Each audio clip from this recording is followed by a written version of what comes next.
KVR news 9 కి స్వాగతం. ఈ రోజు వార్తల్లోని ముఖ్యాంశాలు మీకోసం. గిరిజన ప్రాంతంలో మెడికల్ కాలేజీని పెడితే ఈ ప్రభుత్వ నిర్లక్ష్యంతో 50 సీట్లను కోల్పోయింది. గోపిరెడ్డి శ్రీనివాసరెడ్డి మాజీ ఎమ్మెల్యే. నాగర్ కర్నూలు జిల్లా బీఆర్ఎస్ పార్టీ కార్యాలయంలో దీక్ష దివాస్ కార్యక్రమంలో మాట్లాడుతున్న మాజీ శాసనసభ్యులు.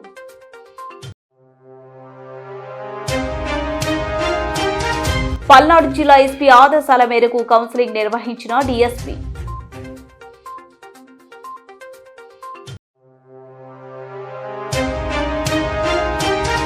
కపాస్ కిసాన్ యాప్ ను రద్దు చేయాలంటూ కలెక్టరేట్ ముందు రైతు సంఘం ధర్నా. డోలీలు కట్టుకుని వందల కిలోమీటర్ల వైద్యం కోసం ప్రయాణించే గిరిజన ప్రాంతంలో మెడికల్ కాలేజీని పెడితే ఈ ప్రభుత్వం నిర్లక్ష్యంతో 50 సీట్లను కోల్పోయింది. సెల్ఫ్ సస్టైన్ గా మెడికల్ కాలేజీలను నిర్వహించాలని జగన్మోహన్ రెడ్డి అంటే అన్ని సీట్లు ఉచితంగా ఇవ్వాలన్న లోకేష్ ఇప్పుడు అన్ని మెడికల్ సీట్లను అమ్ముకుంటున్నారు.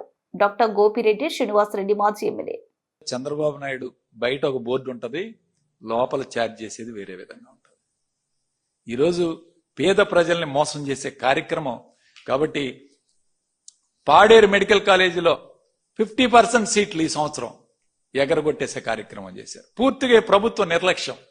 పులివెందుల మెడికల్ కాలేజీ పూర్తయిపోతే మాకు సీట్లు వద్దని ఎన్ఎంసీకి లెటర్ రాసిన ప్రభుత్వం పాడేరు మెడికల్ కాలేజీలో మీకు మరొక 50 సీట్లు ఇస్తామంటే ఆ 50 సీట్లకి యూనివర్సిటీ ఎఫిలియేషన్ కావాలని ఒక లెటర్ ఇవ్వమని చెప్పి ఆ కాలేజీ కాలేజీ ప్రిన్సిపాల్ గారిని అడిగితే కనీసం ఎఫిలియేషన్ లెటర్ కూడా ఇన్ టైంలో సబ్మిట్ చేసుకోలేక 50 సీట్లు ఈరోజు పాడైపోయాయి. 50 సీట్లు ఈరోజు పాడేరు మెడికల్ కాలేజ్ కోల్పోవాల్సి వచ్చింది. ఈరోజు మొన్నే చూసాం, పాయిజనింగ్ జరిగి పాడేరు ఎస్టీ హాస్టల్లో 2 చిన్న పిల్లలు చనిపోవడం జరిగింది. పాడేరు నుంచి విశాఖపట్నం రావాలంటే దాదాపు 200 కిలోమీటర్లు ప్రయాణం చేయాలి. 200 కిలోమీటర్లు ప్రయాణం చేసి వైద్యం KGH లో విశాఖపట్నం రావాల్సిన పరిస్థితి. ఇలాంటి పరిస్థితుల్లో జగన్మోహన్ రెడ్డి గారు ఒక మెడికల్ కాలేజ్ పాడేరులో ఏర్పాటు చేపిస్తే మీరు అక్కడ కూడా సీట్లు కూడా పోగొట్టే పరిస్థితి. ఒక గిరిజన ప్రాంతం, వైద్య సదుపాయాలు లేవు, డోలు కట్టుకొని ఈరోజు హాస్పిటల్కి డెలివరీ కోసం ప్రాణాలు పోయే పరిస్థితి ఉంటే ఈరోజు అక్కడ కూడా మీరు పూర్తిగా మీ నిర్లక్ష్యం వలన, హెల్త్ మినిస్టర్ పూర్తిగా నిర్లక్ష్యం, హెల్త్ మినిస్టర్ కింద పనిచేసే వాళ్ళందరూ కూడా పూర్తిగా నిర్లక్ష్యంతో ఈరోజు ఈ యొక్క ఎఫిలియేషన్ లెటర్ ఇవ్వకుండా ఈరోజు సీట్లు పోగొట్టే పరిస్థితి. అదేవిధంగా మరి జగన్మోహన్ రెడ్డి గారు చెప్పారు సెల్ఫ్ సస్టైనబుల్ గా పెడదాం ఈ కాలేజీలు అని చెప్పి. ఆ రోజు సెల్ఫ్ సస్టైనబుల్ గా మాట్లాడితే లోకేష్ ఏమన్నాడు, మొత్తం ఫ్రీ సీట్లు ఇవ్వాలని చెప్పాడు. ఇవాళ ఏం చేస్తున్నారు మీరు? సీట్లు అమ్ముకునే పరిస్థితి తీసుకొచ్చారు. పూర్తిగా గత సంవత్సరం దాదాపు 750 సీట్లు పోగొట్టారు.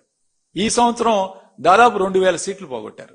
అంటే 2000 ప్లస్ 700 2750 సీట్లు ఈ 2 సంవత్సరాల్లో మెడికల్ సీట్లు పోగొట్టే కార్యక్రమం చేశారు.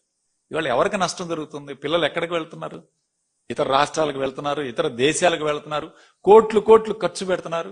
పీపీపీ మోడ్లో జగన్మోహన్ రెడ్డి గారు ఒకటే మాట చెప్పారు, మళ్లీ అధికారంలోకి వస్తా వైఎస్ఆర్ కాంగ్రెస్ పార్టీ అధికారంలోకి వస్తే మీరెవరైతే ఈరోజు బిడ్లు వేసి ఇవన్నీ చేశారో ఖచ్చితంగా వీటిని వెనక్కి తీసుకునే కార్యక్రమం కూడా చేస్తామని చెప్పి జగన్మోహన్ రెడ్డి గారు చెప్పారు. ఖచ్చితంగా జరుగుతుంది. కాబట్టి ఒకటే చెప్తున్నాం, ఈ తక్షణమే ఈ మెడికల్ కాలేజీలన్నీ కూడా ప్రభుత్వం నిర్మించిన మెడికల్ కాలేజీలన్నీ కూడా ప్రభుత్వమే నడపాలి. ఇప్పటికైనా ప్రభుత్వం పూర్తిగా బాధ్యత తీసుకొని 5,000 కోట్లు మీరు ఖర్చు పెట్టలేరా? సంవత్సరానికి 1000 కోట్లు ఖర్చు పెట్టలేదా ఈ ప్రభుత్వం అని అడుగుతున్నాను. విద్య మీద, వైద్యం మీద ఏ ప్రభుత్వమైనా ఖర్చు పెట్టాలని చెప్పి ఈరోజు మనం అందరం కూడా భావిస్తున్నాం. అన్నదాత సుఖీభావ అరకొరగా 10,000, తల్లికి వందనంలో ఒక 8,750 కోట్లు. ఈ 2 పథకాలు తప్పితే ఏం చేశారు ఈ డబ్బులన్నీ? నాగర్ కర్నూలు జిల్లా బీఆర్ఎస్ పార్టీ కార్యాలయంలో దీక్ష దివాస్ కార్యక్రమంలో మాట్లాడుతున్న మాజీ శాసనసభ్యులు మర్రి జనార్దన్ రెడ్డి. జై తెలంగాణ. ఇవాళ ఈరోజు తెలంగాణ చరిత్రలో తెలంగాణ రాష్ట్రం ఉన్నంత వరకు తెలంగాణ చరిత్రలో మరపు లేనటువంటి రోజు, సువర్ణ అక్షరాలతో లిఖించబడినటువంటి రోజు. ఈరోజు ఒక రోజుగా గుర్తించడం కాదు, ఎంతోమంది అమరుల ఆత్మ బలిదానాలు, ఎంతోమంది అమరుల తల్లిదండ్రుల కన్నీళ్లు, ఎంతోమంది యువత రక్తం, నాయకుల త్యాగంతో వచ్చిన తెలంగాణను ఆత్మను స్మరించుకునే రోజు.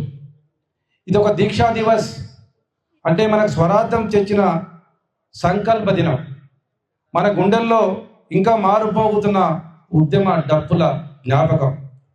తెలంగాణ రాష్ట్ర ఆవిర్భావానికి మన కేసీఆర్ గారు ఆమరణ దీక్ష ఎంత ముఖ్యమైందో అమరుల ఆత్మ బలిదానాలు కూడా అంత ప్రభావితం చేసినాయి. మన తెలంగాణ కోసం, మన నీటి కోసం, మన నిధుల కోసం, మన నియామకాల కోసం, మన నాయకుడు కేసీఆర్ గారు, కల్వకుంట్ల చంద్రశేఖరరావు గారు తన ప్రాణాలను పణంగా పెట్టి ఆమరణ నిరాహార దీక్ష చేసినటువంటి దీక్ష ఇది కేవలం ఒక దీక్ష కాదు, తెలంగాణ రాష్ట్ర ఏర్పాటుకు ఒక పునాది రాయి. ఈ దీక్షా దివస్ యావత్ దేశాన్ని ఉలికొల్పినటువంటి రోజు. యావత్ తెలంగాణలో సకల జనులు, విద్యార్థులు కదం తొక్కడం, తెలంగాణ కావాలని ఒక జెండాతో తెలంగాణ ప్రాంతం అట్టుడుకుంది. తెలంగాణ రాష్ట్రం ఏర్పాటు కోసం సకల జనులను ఉద్యమంతో నడవడానికి దోహదం చేసినటువంటి దినం దీక్షా దివస్. ఆ రోజున దేశం మొత్తం చూసింది తెలంగాణ వైపు. ఒక ప్రాంతం కాదు, ఒక ఆత్మ లేచిందని. ఎంతోమంది అమ్మలు కన్నీళ్లు పెట్టుకున్నారు, యువకులు వీధుల్లో నిద్రపోయారు, వృద్ధులు చేతులు జోడించి దేవుళ్ళను ప్రార్థించారు. ఎందుకంటే మనకు తెలంగాణ కావాలి, మన భవిష్యత్తు కావాలి. కేసీఆర్ గారు చేస్తున్నటువంటి ధర్మ దీక్షలో ఏమైతుందో, కేసీఆర్ గారు ఏం చేస్తారో ఈ ఆంధ్ర పెత్తందారులు అని చెప్పి యావత్ తెలంగాణ మొత్తం దేవుళ్ళ కోసం సకల జనులు, ఉద్యోగస్తులు అందరూ దేవుళ్ళను ప్రార్థించి మాకు తెలంగాణ కావాలని చేసినటువంటి రోజు ఇది. ఈ దీక్ష ఉద్యమాన్ని మాత్రమే కాదు, ఈ దీక్ష ఒక ఉద్యమం మాత్రమే కాదు, చరిత్రనే మార్చినటువంటి దినం ఇది. ఈ దెబ్బతో కాంగ్రెస్ పార్టీ వెన్నులో వణుకబుట్టి దిగొచ్చి తెలంగాణను ప్రపంచమిచ్చే విధంగా రూపకల్పన చేసినటువంటి దినంగా తెలంగాణ ప్రజలు భావించారు. సత్తెనపల్లి డీఎస్పీ కార్యాలయంలో పల్నాడు జిల్లా ఎస్పీ ఆదేశాల మేరకు సత్తెనపల్లి డివిజన్ పరిధిలో గల 10 పోలీస్ స్టేషన్లో గల యాక్టివ్ రౌడీ షీటర్లలో మరియు టాప్ 10 రౌడీ షీటర్స్ ను సత్తెనపల్లి డీఎస్పీ ఆఫీస్ కు పిలిపించుకుని వారికి కౌన్సిలింగ్ ఇచ్చారు. సరే, కౌన్సిలింగ్ లో వారు తదుపరి ఏ కేసుల్లో ఇన్వాల్వ్ కాకూడదని మరియు చట్ట వ్యతిరేక కార్యక్రమాలు ఏవైనా చేసినా వారిపై తగు చర్యలు తీసుకుంటారని తెలియజేశారు. ఈ కార్యక్రమంలో Sattenapalli division police station CI ఎస్ఐలు పాల్గొన్నారు. ముఖ్యంగా టాప్ 10 రౌడీ షీటర్స్, ఒక్కొక్క స్టేషన్లో ఉన్నటువంటి top 10 rowdy sheeters and active rowdy sheeters వాళ్ళందరినీ కూడా పిలిపించడం జరిగింది ఇక్కడికి. వాళ్ళ కేసుల పరంగా ఎవరెవరు ఏ కేసులు ఇన్వాల్వ్ అయ్యారు, ఆ కేసుల పరంగా అయితేమి కేసులు లేకుండా కూడా యాక్టివ్గా ఉండేవాళ్ళు ఎవరు అనేది డిసైడ్ చేయడం జరిగింది. మరియు అందరికి కూడా ఒక మెంటల్గా కౌన్సిలింగ్ ఇవ్వడం జరిగింది. వీళ్ళు ఎట్టి పరిస్థితుల్లో రేపు జరగబోయేటువంటి లోకల్ బాడీ ఎలక్షన్లో పార్టిసిపేట్ చేస్తే చాలా తీవ్రమైన చర్యలు ఉంటాయని ఈ సందర్భంగా వాళ్ళకి వార్నింగ్ చేయడం జరిగింది. అదేవిధంగా 10 సంవత్సరాల పాటు ఎలాంటి గొడవలు ఎలాంటి ఇవి లేకుండా మంచి సత్ప్రవర్తనతో మెలిగేటువంటి వ్యక్తుల యొక్క రౌడీ షీట్ని తీసేయడానికి కూడా ఎస్పీ గారి పర్మిషన్ తోటి పాసిబిలిటీ ఉందనేటువంటి అవకాశం కూడా వాళ్ళకి చెప్పడం జరిగింది. ఇందులో చూస్తే చాలామంది 10 నుంచి 15 సంవత్సరాలు సత్ప్రవర్తనతో ఉన్నవాళ్ళు కూడా ఉన్నారు. అలాంటి వాళ్ళందరికీ కూడా 50 సంవత్సరాలు దాటి ఉంటే వాళ్ళకి ఖచ్చితంగా ఎస్పీ గారి పర్మిషన్ తోటి రేపు డిసెంబర్లో రౌడీ షీట్లు క్లోజింగ్ టైంలో వాళ్ళకి సహాయం చేయడం జరుగుతుంది తీసేయడానికి. అది ఎస్పీ గారి పర్మిషన్తో మాత్రమే చేస్తాము. అదేవిధంగా యాక్టివ్గా ఉన్నటువంటి రౌడీ షీట్లు కూడా ఓపెన్ చేయడం జరుగుతుంది అప్పటికప్పుడే. ముఖ్యంగా ఈ రౌడీ షీట్స్ కానీ అందరికి కూడా మేము ఈ సందర్భంగా మీ ద్వారా మేము చెప్పేది ఏంటంటే, దయచేసి ఎవరు కూడా రౌడీ షీట్లు చాలా వరకు రౌడీ షీటర్స్ ఎక్కువ మంది గంజాయి తాగుతూ ఉన్నారు. కొంతమంది ఈవెన్ సప్లై కూడా చేసేదానికి సహకరిస్తున్నారని మాకు సమాచారం ఉంది. అలాంటి వాళ్ళని ఎట్టి పరిస్థితుల్లో క్షమించేది లేదు, ఉపేక్షించేది లేదు. వాళ్ళ మీద చాలా తీవ్రమైన చర్యలు తీసుకుంటాము. ఖచ్చితంగా పీడీ యాక్ట్ పెట్టి రాజమండ్రి సెంట్రల్ జైలుకి పంపించే అవకాశం ఉంది. దయచేసి ఎవ్వరు కూడా మీరు అలాంటి ఆలోచన కూడా చేయొద్దని నేను ఈ సందర్భంగా తెలియజేస్తున్నాను. కాలేజీలకు వెళ్ళి కాలేజీ పిల్లల్ని, కాలేజీలో ఉండే అమ్మాయిలకి, కాలేజీలో ఉండే అబ్బాయిలకి మీరు పొరపాటున కూడా రౌడీ అనేవాడు కాలేజీ దగ్గర కనపడ్డాడంటే అతని మీద అతను తప్పు చేయడానికి వచ్చినట్టే లెక్క. అది దృష్టిలో పెట్టుకోవాలని నేను ఈ సందర్భంగా మీకు తెలియజేస్తున్నాను, హెచ్చరిస్తున్నాను. అదేవిధంగా మీ మీద ఇప్పుడు కాదు, గత 20-30 సంవత్సరాల క్రితం ఓపెన్ చేసిన రౌడీ షీట్లు కూడా ఉన్నాయి. కానీ వాళ్ళు 5 సంవత్సరాలు 6 సంవత్సరాల తర్వాత మళ్ళీ ఒక బాడీ అఫెన్స్లో పార్టిసిపేట్ చేస్తూ ఉన్నారు. మరి అలాంటి వాళ్ళకి ఎలాంటి రిలీఫ్ రాదు, వాళ్ళు రౌడీగానే మిగిలిపోతారు జీవితాంతం. అలాంటి వాళ్ళు మీరు తెలుసుకోవాల్సింది ఏంటంటే, మీ రౌడీ షీట్ క్లోజ్ అవ్వాలంటే ఖచ్చితంగా 10 సంవత్సరాల నుంచి 15 సంవత్సరాలు క్లీన్ రికార్డు ఉండాలి. ఎలాంటి తప్పిదాలు చేయకుండా సత్ప్రవర్తనతో ఉన్నటువంటి లైఫ్ పడినటువంటి ఖైదీలకు కూడా జైలు వారు, గవర్నమెంట్ వారు రిలీఫ్ ఇస్తున్నారు. చూసే ఉంటారు మీరు. 10-15 సంవత్సరాలు చేసినటువంటి వాళ్ళని కూడా లైఫ్ టైం చేసే వాళ్ళకి వదులుతున్నారు జైలు నుంచి. సో ఇక్కడ కూడా అలాంటి రిలీఫే ఉంటుందని తెలియజేస్తూ, ఎవరు కూడా రీసెంట్గా చూస్తే ఒక ప్రదేశం వదిలేసి ఇక్కడ మనల్ని రోజు రమ్మంటున్నారు పోలీస్ స్టేషన్కి, పోలీసులు ఇబ్బంది పెడుతున్నారని ప్లేస్ మార్చేసి అక్కడ మళ్ళీ మీ యాక్టివిటీ చేస్తున్న సందర్భాలు కూడా ఉన్నాయి.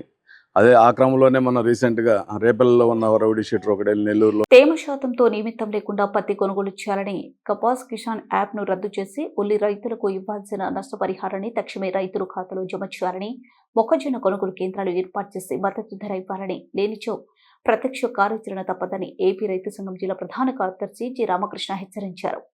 సోమవారం కలెక్టరేట్ కార్యాలయం ముందు ఆంధ్రప్రదేశ్ రైతు సంఘం జిల్లా కమిటీ ఆధ్వర్యంలో ధర్నాను నిర్వహించారు. ధర్నా కార్యక్రమానికి రైతు సంఘం జిల్లా సహాయ కార్యదర్శి ఏ కృష్ణ అధ్యక్షతన వహించారు. ఈ సందర్భంగా జి రామకృష్ణ మాట్లాడుతూ, కర్నూలు జిల్లాలో 5,40,000 ఎకరాలు పత్తి సాగు అయిందని తెలిపారు. ఈ సంవత్సరం అధిక వర్షాలు, తుఫాను వల్ల దిగుబడి, పంట నాణ్యత తగ్గిందని, దీన్ని ఆసరా చేసుకుని ప్రైవేటు వ్యాపారస్తులు కారు చౌకగా కొనుగోలు చేస్తూ రైతులను దగా చేస్తున్నారని ఆయన ఆగ్రహం వ్యక్తం చేశారు. అమ్ముకోవడానికి కపాస్ కిసాన్ ఫ్లాట్ బుకింగ్ చేసుకోవాలంటే రైతులు నానా యాతన పడుతున్నారని ఆయన వాపోయారు. తక్షణమే ఈ యాప్ను రద్దు చేయాలని డిమాండ్ చేశారు. ఈ కార్యక్రమంలో రైతు సంఘం జిల్లా సహాయ కార్యదర్శి కోటకొండ సూరి, రైతు సంఘం నాయకులు, మాజీ సర్పంచ్ జి ఆంజనేయులు, మధు, శ్రీధర్, వెంకటేశ్వర్లు, షాజహాన్, ఓల్చాల మద్దిలేటి, వెంకటయ్య, నాగన్న, భీమేష్, వెంకటేశ్వర్లు, అంజీ, బషీర్, సూర్యనారాయణ తదితరులు పాల్గొన్నారు. ప్రభుత్వం ఆదుకోవాల్సినటువంటి అవసరం ఉంది. ప్రభుత్వం ఆదుకోవాలని చెప్పేసి రైతు సంఘం ఆధ్వర్యంలో వివిధ రాజకీయ పార్టీలు కూడా ఆందోళన చేసినటువంటి ఫలితంగా CCI కొనుగోలు కేంద్రాలు ప్రారంభించినారు. కానీ ఈరోజు సరైనటువంటి ధర లేక అక్కడనే అంటే కొనుగోలు కేంద్రాల దగ్గర ఈరోజు రైతులు ఇబ్బంది పడుతున్నటువంటి పరిస్థితి ఉంది. ఉదాహరణకు ఈరోజు ఆదోని కానీ, మంత్రాలయం కానీ, ఎమ్మిగనూరు కానీ, పెంచుకలపాడు దగ్గర ఉన్నటువంటి కొనుగోలు కేంద్రాల దగ్గర కేవలం 4,000, 5,000 రూపాయలకు మాత్రమే అమ్ముకోవాల్సినటువంటి పరిస్థితి ఈరోజు రైతాంగానికి ఏర్పడింది. అంటే ప్రభుత్వమేమో మద్దతు ధర రూపాయలు ఇస్తానని చెప్పారు. కానీ రకరకాల పేర్లతోని ఈరోజు కపాస్ కిసాన్ అనేటువంటి పేరుతోని ఫ్లాట్ ఈరోజు మనకు రాక వాళ్ళకైతే రైతాంగానికి చదువుకున్నటువంటి వాళ్ళకే తెలియడం లేదు. మరి ఈరోజు రైతులుగా ఉండేటువంటి వాళ్ళు ఫ్లాట్ బుక్ చేసుకోవాలంటే ఇబ్బంది పడుతున్నటువంటి పరిస్థితి ఉంది. తేమ శాతం 13 ఉంది, 14 ఉంది అని చెప్పేసి మొత్తం కూడా ధరనంతా దిగ్గొస్తున్నటువంటి పరిస్థితి ఉంది. దిగ్గోయడం కాదు, కొంతమందిని రిజెక్ట్ చేసి పంపిస్తున్నారు. ఈరోజు అక్కడే ఎన్నిక రిజెక్ట్ చేయడం వల్ల అక్కడే కొంతమంది దళారులు ఈరోజు వ్యాపారస్తులు కాసుకొని కూర్చొని అదే పత్తిని ఈరోజు 3,000కు 4,000కు కొనుగోలు చేస్తున్నారు. కొనుగోలు చేసి మళ్ళీ దాన్నే రకరకాల పేర్లతో ఈరోజు CCI కొనుగోలు మామూలు రేటుకు 8,110 రూపాయలకు అమ్మకాలు అనేటువంటి జరుగుతున్నాయి. ఇది పక్కా దగా మోసం చేస్తున్నటువంటి పరిస్థితి ఉంది. కాబట్టి జిల్లా ఉన్నతాధికారులు ప్రధానంగా కలెక్టర్ గారు జోక్యం చేసుకోవాలి. జోక్యం చేసుకొని ఏవైతే ఈరోజు నష్టదాయకంగా ఉండేటువంటి రైతులకు నష్టదాయకంగా ఉండేటువంటి కపాస్ కిసాన్ కానీ రకరకాలుగా ఈరోజు తేమ శాతం పేరుతో కానీ ఇబ్బంది పెడుతున్నటువంటి కానీ తేమ శాతంతో నిమిత్తం లేకుండా కొనుగోలు చేయాలని కపాస్ కిసాన్ రద్దు చేయాలని మేము డిమాండ్ చేస్తున్నాం. ఈరోజు అచ్చెన్నాయుడు గారు చెప్తున్నారు, వ్యవసాయ శాఖ మంత్రి, ప్రతి కేజీని కూడా కొనుగోలు చేస్తూ ఉంటున్నారు. ఇక్కడనేమో అన్ని కూడా ఎన్నికకి పంపిస్తున్నటువంటి పరిస్థితి ఉంది. ఇదేనా అంటే ప్రతి కేజీని కొనడం అంటే ఎన్నికకి రిజెక్ట్ చేసి పంపిస్తారు కదా అని చెప్పేసి మేము ప్రశ్నిస్తున్నాం. అంటే రైతులు ఇప్పుడే పెట్టుబడులు బాగా పెట్టి నష్టపోతున్నటువంటి ఈ పరిస్థితులలో ఈరోజు రిజెక్ట్ చేయడం అనేటువంటిది చాలా అన్యాయం. కాబట్టి కలెక్టర్ గారు జోక్యం చేసుకోవాలని చెప్పేసి కోరుతున్నాం. మరొక సమస్య అంటే ఈరోజు ఉల్లి రైతులు మనం అందరం కూడా చూసినాం. 200-300 రూపాయలు మాత్రమే ఈరోజు క్వింటాలకు కొనుగోలు చేయడం అనేటువంటిది జరిగింది. మరి ఆ సందర్భంగా ఆందోళన చేసినటువంటి సందర్భంగా 1,200 రూపాయలు మేము మద్దతు ధర ఇస్తామన్నారు. 1,200 అని చెప్పేసి వెంటనే ఒక వారం రోజులకే మాట మార్చి మొత్తం హెక్టార్కు 50,000 ఇస్తామని చెప్పినారు. ఆ 50,000 కూడా ఈ రోజు వరకు కూడా రైతుల ఖాతాలో జమ చేయడం లేదు అని చెప్పేసి అంటే ప్రభుత్వము రైతులను ఆదుకునేటువంటి ప్రభుత్వం లేకుంటే రైతులను ఇబ్బంది పెట్టేటువంటి ప్రభుత్వం అని చెప్పేసి మేము ఈ ప్రభుత్వాన్ని అడుగుతున్నాం. ఎందుకంటే ఈ రకరకాల పేర్లతో ఈ క్రాప్ బుకింగ్ అని చెప్పేసి ఈరోజు కౌలుకి ఇచ్చినారనేటువంటి పేరుతో రకరకాల పేర్లతో అంటే వాళ్ళు పంట వేసినారా లేదా అనేటువంటి చూడమని చెప్పేసి అంటే ఈరోజు రకరకాల పేర్లతో ఇంకా కాలయాపన చేస్తున్నటువంటి పరిస్థితి ఉంది. మేము డిమాండ్ చేసేది ఏమంటే ఇప్పటికైనా మీరు ఇస్తామన్నటువంటిదైనా కానీ, ఎందుకంటే 1,20,000 రూపాయలు ఎకరాకు ఖర్చు పెడుతుంటే మీరు ఇచ్చేటువంటిది 20,000. ఆ 20,000 కూడా ఈరోజు నోచుకునేటువంటి పరిస్థితి లేకపోవడం అనేటువంటి చాలా అన్యాయం. కాబట్టి కనీసం ఇప్పుడైనా ఆ ఇచ్చేటువంటి నష్టపరిహారమైనా రైతుల ఖాతాలో జమ చేయండి అని చెప్పేసి అడుగుతున్నాం. అదేవిధంగా మొక్కజొన్న ఈరోజు మొత్తం కూడా ఈరోజు ఆరు బయట పోస్తున్నారు. తుఫాను వస్తే భయపడుతున్నారు, వర్షం వస్తే భయపడుతున్నారు, ఆరబోసుకోవడానికి స్థలాలు లేవు, ఇబ్బంది పడుతున్నటువంటి పరిస్థితి ఉంది. ఈరోజు 2,450 రూపాయలు మద్దతు ధర ప్రకటించినారే తప్ప ఈరోజు 2,450 రూపాయలు ఎక్కడ కూడా కొనుగోలు చేయడం లేదు. ఈరోజు మధ్య దళారీలుగా ఉన్నటువంటి వాళ్ళు, వ్యాపారస్తులుగా ఉన్నటువంటి వాళ్ళు 1,300, 1,400, 1,200 రూపాయలకు మాత్రమే కొనుగోలు చేస్తున్నారు. అందుకోసం మేము డిమాండ్ చేసేది అంటే ప్రభుత్వమే మార్కెట్ ద్వారా కొనుగోలు చేసి 2,450 రూపాయలు ఇచ్చి ఆ రకంగా రైతులను ఆదుకోవాలని చెప్పేసి మేము డిమాండ్ చేస్తున్నాం. ఈ 3 సమస్యలను వెంటనే పరిష్కారం చేయాలి. ఆ రకంగా కలెక్టర్ జోక్యం చేసుకొని రైతులకు న్యాయం చేయాలని చెప్పేసి మేము విజ్ఞప్తి చేస్తున్నాం. నా పేరు రామకృష్ణ, ఏపీ రైతు సంఘం జిల్లా ప్రధాన. వార్తలు ముగించే ముందు ముఖ్యాంశాలు మరోసారి. గిరిజన ప్రాంతంలో మెడికల్ కాలేజీని పెడితే ఈ ప్రభుత్వ నిర్లక్ష్యంతో 50 సీట్లను కోల్పోయింది. గోపిరెడ్డి శ్రీనివాసరెడ్డి మాజీ ఎమ్మెల్యే. నాగర్ కర్నూలు జిల్లా బీఆర్ఎస్ పార్టీ కార్యాలయంలో దీక్ష దివాస్ కార్యక్రమంలో మాట్లాడుతున్న మాజీ శాసనసభ్యులు.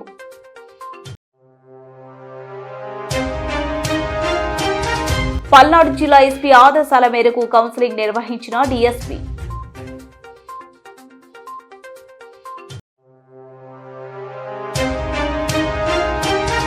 కపాస్ కిసాన్ యాప్ను రద్దు చేయాలంటూ కలెక్టరేట్ ముందు రైతు సంఘం ధర్నా.